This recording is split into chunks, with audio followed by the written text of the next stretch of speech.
panel of, I think, a wide variety of folks who make investments in companies that have recurring revenue. So I think we'll have an opportunity to learn quite a bit. But to start, I think one thing I always tell my clients is do research on the investors you're working with to understand what they do and what their views are. So maybe we can just go down the road and you can introduce yourselves, a little bit about your investment thesis, and maybe tell us a little bit about the model of investment that your firm or you specializes in. Sure. So I'm with Pritzker Group. We have offices in Chicago, Los Angeles, and New York. We're a multi-stage firm, which means we invest as early as seed. Our core focus is Series A and B, where we typically lead investments, where we write between $4 and $8 million checks. We've made about 150 investments in the 20 years that we've been around, about 50% roughly enterprise, 50% roughly consumer. We opened up our LA office 4 years ago, have made 23 investments in the local ecosystem, companies that include things like The Honest Company, Dollar Shave Club, Awesomeness TV, Big Frame, Hop Skip Drive, amongst others. I'm BJ Lackland, CEO of Lighter Capital. Lighter Capital is based in Seattle, and we fund primarily recurring revenue companies, fitting for why we're here.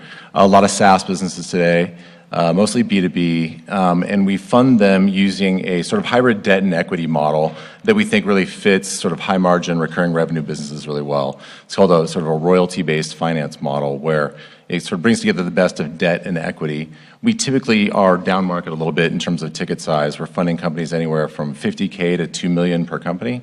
We also use software a lot ourselves to fund these companies to do it at great scale. So we're currently funding about 6 to 7 companies a month, and we've done about 138, I believe, deals in like 95 companies at this point.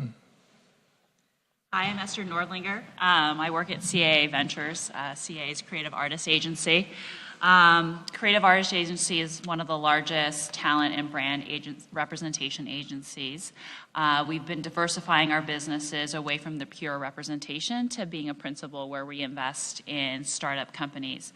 One pool of capital that we invest out of is CAA Ventures, and it's a little bit different than other corporate funds in the sense that we don't invest out of the balance sheet. We actually raise the third-party fund. So we have outside LPs. Where we focus on a financial return, but we leverage CAA and its network across entertainment, music, sports, and lifestyle to provide strategic value to our companies. We mostly invest in consumer internet companies. We have some enterprise. But we really look for companies that are going to have a great market opportunity as well as a kind of a touch point with CA in some capacity. Some of our investments include the August Smart Lock, Bark & Co., which includes BarkBox and a bunch of other dog-related properties. Patreon, which is an online media platform for YouTube creators and other digital native talent. And we've invested in a few mobile gaming apps also. I think it's cool. We have 3 investors here in this space, and none of them are from Silicon Valley. It's kind of unusual, I think. We got 2 LA and 1 Seattle. So I think one thing that we could talk about, and I think I'd love to hear about, is how you look at different companies in the consumer space versus the B2B space. So in this concept that we're talking about with recurring revenue, there are certain metrics that, like churn rate and contract length and those type of things that I think are important key factors that you use, but I'm sure they vary differently across consumer to B2B. So maybe, Trog, we could start with you because it seems like you work in both those spaces. Yeah, I mean, I spend probably 80% of my time in consumer and 20% of my time in enterprise, but I'll sort of just roughly, and I'm going to make some broad statements. There's obviously a lot of nuance to how we think about how we value revenue and different streams of revenue. But in general, enterprise SaaS revenue carries a very high multiple with it. And the reason why is because, in a good company, it tends to be pretty sticky. And so once you've acquired a customer on the enterprise side, your churn rates are typically lower than you find with consumer. Now, some consumer companies, notably companies like The Honest Company, have kind of called that sort of general statement into question. The Honest has done a phenomenal job of developing a recurring revenue model that's highly predictable. Likewise with Dollar Shave Club. And so you're seeing companies that use subscription as a method do quite well in terms of generating almost enterprise SaaS-like revenue streams with churn rates and cohorts that are very similar to enterprise. Yeah, we're sort of the flip. We do probably 95% enterprise and like 5% consumer, and all the consumer we do is subscription-based, so it's similar. And you do see a lot of the same kind of metrics. Like we can use a lot of the same metrics to evaluate a consumer play that's using a subscription model as we can to evaluate a B2B SaaS company that's selling to SMBs or something like that. And those kind of churn rates tend to be the same. I think with churn rates, for example, we're talking about some. It really depends on who your end customer is, in part, like obviously B2C versus B2B, but even within the B2B space where we spend most of our time, there's a huge amount of difference between if you're selling to SMBs, you may have a 30% per year churn rate, and that's actually not that bad. SMBs tend to turn over their vendors and stuff a lot more, and they die a lot more frequently and things like that. Whereas if you're in the enterprise, let's say, selling truly like six-figure sort of annual contract value types of sales, we often see companies that have far less than 10% churn rates. And if you see a 20% churn rate at that level, that's almost like a warning sign. So churn rates is certainly one of the main things we look at.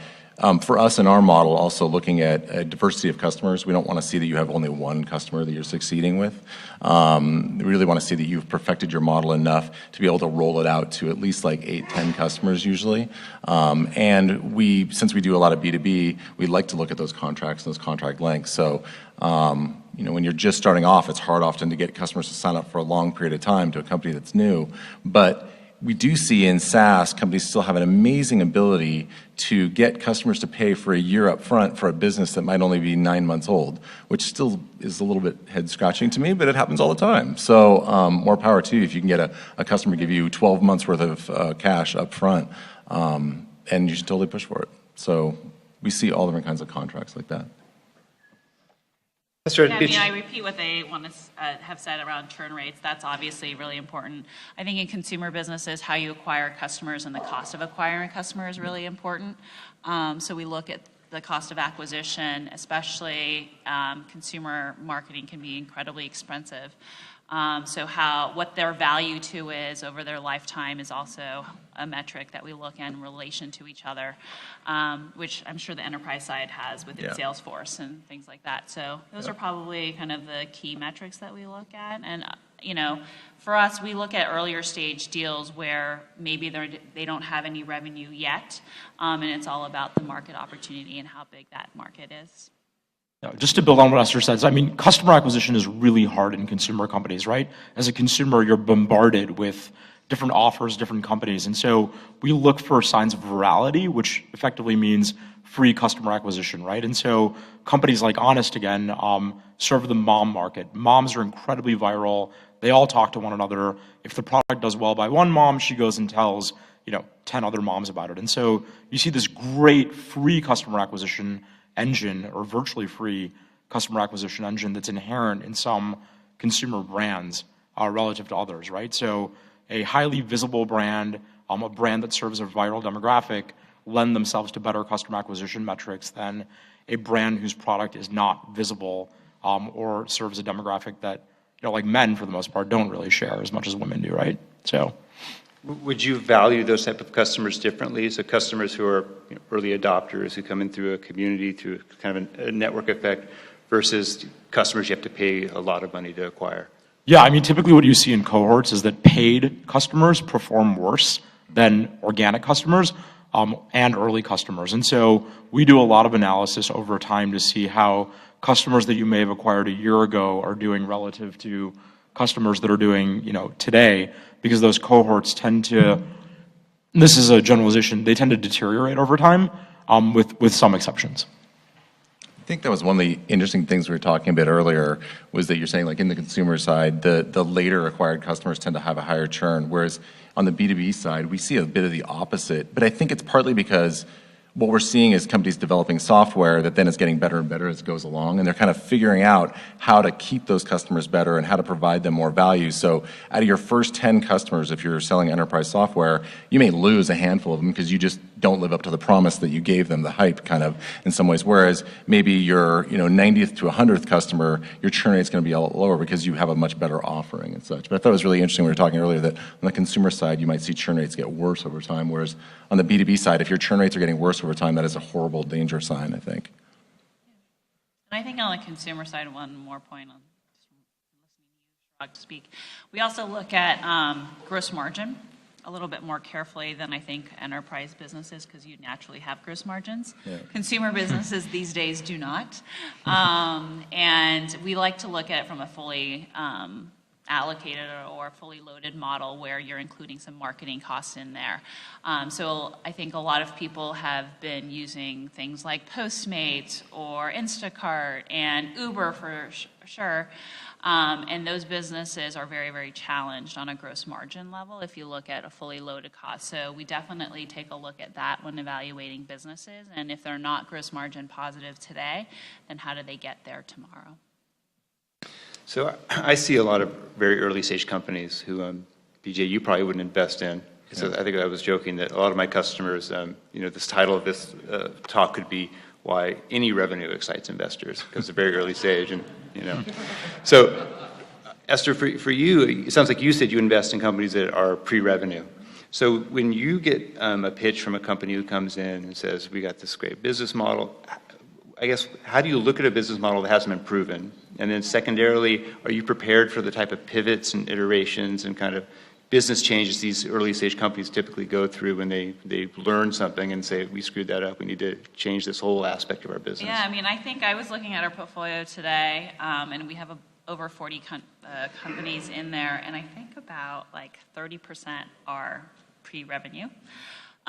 Which is kind of scary, but also exciting for that roller coaster ride that's about to ensue. But we think there's a market fit in two ways. One is audience, right? If there are plenty of products out there that have launched, have large audiences like Medium, which is an investment of ours, but does not make any money, right? They have decided not to turn on the monetization knob yet, but they have this massive audience. The second thing is a lot of companies pre-launch, what we evaluate is the market that they go after, the team, and how their product and their idea fits with the market opportunity that they're going with. And that very much is based on founders and how we make that investment decision.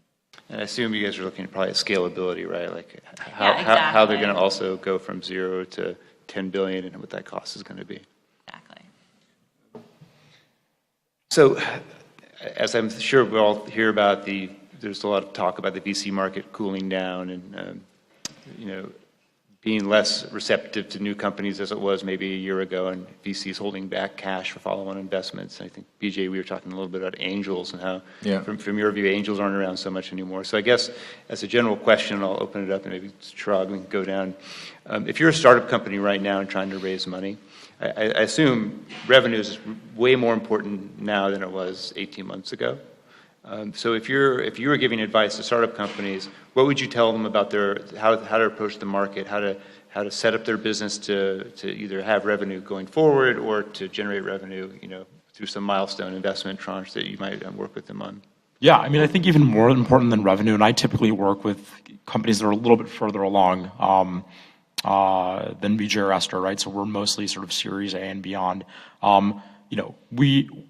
You're the master of your own destiny if you're close to cash flow break even, or if you significantly reduce your burn rate, right? And so we've worked with a lot of our portfolio companies in terms of really scrutinizing spending, figuring out like what dollars will help you grow in a rational, logical way, and scenario planning, right? So I think a lot of companies took for granted the fact that they could raise the next round of capital. I think the reality is sinking in that might not be the case, over the next couple of years. And so we've encouraged our companies to think through various scenarios. What happens if you need to extend, the cash that you have today a few more months, another year? Can you do that? What sorts of milestones that if you don't achieve, will you take these preemptive actions based on? And so we've just done a ton of, upside scenario planning, but also downside scenario planning that maybe, candidly, we probably wouldn't have done a year ago in a different environment. Yeah, I would totally underline all of that. I mean, we're counseling a lot of companies to conserve cash as much as possible, not try to take for granted, basically to avoid financing risk, right? So that means, getting yourself as close to break even as you can, because just as you said, you're then the master of your own destiny, even if it means your growth rate's gonna slow a little bit. I think for most of the last several years, it's been like growth at all cost, and the last several months, maybe fourth quarter of last year, beginning of this year, it's become like, make sure you've got cash to survive, because a lot of the angels, like we were talking about earlier, a lot of the angels turn off fast, right? There's sort of a wealth effect on angels when the market tanks down, and a lot of angel deals we've seen have just been like literally just cut off. The VCs, I mean, they've got dedicated funds, they've got some dry powder there, but they're going to get a little more hesitant. They're not chasing deals nearly as much as they were. So it's a little bit harder. It's going to take longer to get those rounds funded and such, which means, if you've got cash in the bank, you've got leverage on your side, and especially if you're not burning that cash very quickly, or at least you've got plenty of time to do it.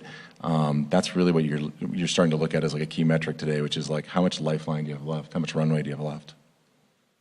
Yeah, I mean, I think I'm advising companies to raise money now. I don't know about you, but raise money now because the sentiment, it's all about perception, but I think the sentiment is leaning to things drying up a little bit. And then it is all about capital efficiency. It sounds like the takeaways are downside planning, I guess break even and raise money quickly. So, which is interesting because I think a lot of companies, to your point, maybe 2 years ago, weren't trying to hit break even, and they were trying to get mass scale. Yeah. And scale is expensive, right? I know a lot of my clients need to raise money just to market and to acquire new users. So your kind of view now is maybe that's not the approach. It's to go to break even, have some I guess income, financial stability, and weather out the storm. I mean, it's obviously difficult if you're at a really early stage, like if you don't have revenue yet. Yeah. It's hard to do, but it just means you're going to be more judicious about figuring out how long that ramp is going to go. Like if you haven't started to monetize at Medium or something yet, you're going to be like, okay, how much cash do you have left? Is it really worth going and trying to get that many more eyeballs or things to do that, or is it more important to make sure you've got that runway of time?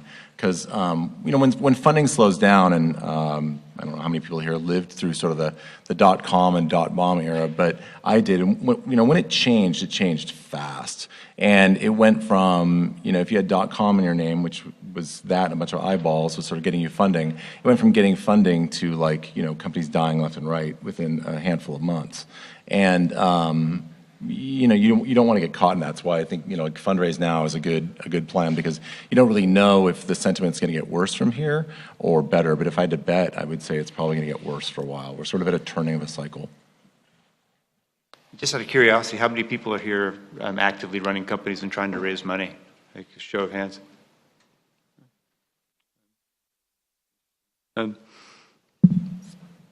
So, BJ, I think your business model is interesting because you're not an equity investor. You're a debt investor to some extent through revenue share. Mm-hmm. So I'd imagine your diligence perspective is maybe a little bit different than a traditional VC when you're looking at a business and trying to analyze, I guess, their current revenue, the scalable growth requirements for cash going forward. Could you talk a little bit about maybe the difference from the way you approach investing to a traditional VC? Yeah, and I was a VC for like 5 years, so I think I haven't forgotten everything I learned as a VC, hopefully. Really what's different about us is, so what we do is we do a revenue share, and we basically give a company a sum of money, and then they pay us monthly a set percentage of their revenue until they've paid us a set amount of money back. If they can grow much more quickly and we can help them grow quickly, then we'll get basically a higher ROI, right? If they go more slowly, then it goes more slowly and we get a lower ROI. So we're totally betting on the company, kind of like an equity investor, and their performance, and our investment performance depends upon their performance like an equity investor. But we are non-dilutive, and it's actually debt legally is where it sits on the cap table or the cap stack.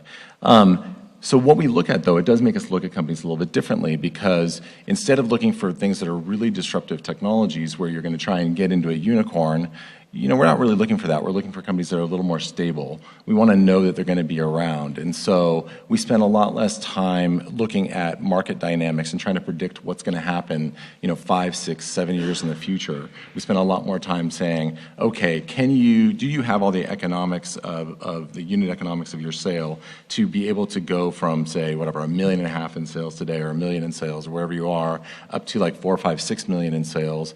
And can we use our software to go predict that out and see how that happens? And then we automatically run a bunch of scenario plans that say, if you don't hit that, if you go through those downsides, what's going to happen? That's one of the reasons why we look at like sort of high margin recurring revenue companies, is because we believe that they're going to be able to weather the storm a little bit more. They'll be able to sit on those customer engagements and survive it a bit more. So we spend a lot less time on market diligence and a lot more time on grading the revenue and understanding what will happen both on the upside and the downside, but a little more immediate than you do when you're an equity investor. So, Chirag, let me ask you a question. What's the next big space in recurring revenue? What do you think in terms of what's going to be disrupted next in terms of either consumer subscription models, something like Honest Company, Dollar Shave Club? I never thought Dollar Shave Club would have worked if you'd asked me 10 years ago, but it's amazing it did. What are your thoughts? But it's a really good question. I think one of the spaces, and this kind of answers your question, I think, one of the spaces that I think LA is really poised to do well in is VR, right? So we're still in the really early innings of VR, probably like the first inning. Most consumers have never experienced. Actually, I'd be curious, just show of hands, how many people have tried on a VR headset? All right. Wow. That's pretty impressive. Yeah. So we're obviously not the typical, demographic, right? Because I think it's like, the statistic is like less than 1% of US consumers have actually experienced VR, even though consumer awareness of it may be higher. And so we're still in the really early days, but, given what LA has, right, which is an incredible talent pool as it relates to content and content delivery, the Oculus ecosystem in Orange County, I think we're really well positioned there. So I think that's a space that we're proactively trying to get ahead of and, make sure that we're well positioned to invest in. Esther, what about you? What do you? It's funny, I laugh because Chirag asked me this question right before this panel about disruptive companies, and I didn't have a good answer for him, so I may not have a good answer for this crowd. VR is definitely something that we, CAA, as a company, is looking at very broadly because we are content makers and we work with people who are generating the next form of content. And so I think VR is going to be definitely interesting. I think how, both on the content creation side and then also on the technology side, whether or not people have applications similar to how there's mobile applications today on your iPhone or iOS app, on your Android phone. So that whole ecosystem, I think, is going to be really interesting. We invested in a company that's trying to create an ad network across VR content and VR apps. So, of course, that's incredibly early stage because they haven't launched yet, pre-revenue. But I think the ecosystem, not the hardware, and not necessarily the content, is going to be really interesting there. Trying to think. It'll be interesting to see how, I don't know if this is new, but how on-demand services shake out. I think it was incredibly hyped at the beginning of last year, throughout last year, and then those businesses are all challenged from a margin perspective, just given kind of their business model, their labor model, and I think this year will be the year where things kind of, you'll see some winners and you'll see some losers, and you'll see whether or not that's actually a good marketplace. Yeah, I tend to agree. The on-demand businesses, I think, are more expensive to run than people thought. And if capital's harder to come by these days, scaling those businesses is going to be a challenge. Well, it looks like we have about 5-6 minutes left, so we wanted to open up to any questions you guys have. There's a question up here. When you look at your deals, do you also evaluate the opportunity of using your various TA divisions, for example, branding on the company side, and then also TV and film integration, and also using the celebrities in your talent might be a fit for marketing, might be a fit for the company. You look at all of that in your analysis? Yeah, every company has a different kind of value add that we can provide. So our commerce companies very much are collaborations with our talent. We don't make promises that our talent will do anything. What we do is we help navigate the world of talent and help them understand what it takes to get a deal done, who might be a good fit for them. So we help them in that legwork versus a company coming to us and say, hey, I want to do a deal with Jessica Alba. And then we would have to say, well, we would negotiate on behalf of our talent instead of the company. So yeah, all of that is we think about it. There's also companies that we help more from a business development perspective. So we have a company called Giphy, which is the largest GIF platform out there, and they integrate with publishers. So whether it's a BuzzFeed or Huffington Post, and they have their own owned and operated mobile app as well as site. And in that situation, we help them get publishing partners. So they're integrated with Tencent, which is a Chinese tech company that has their own messaging platform, and then we help them integrate with Funny or Die and a bunch of other publishers that they're now working with. So the value can be very different. I think we have time for maybe one more question before they kick us off the stage. Anyone else out here?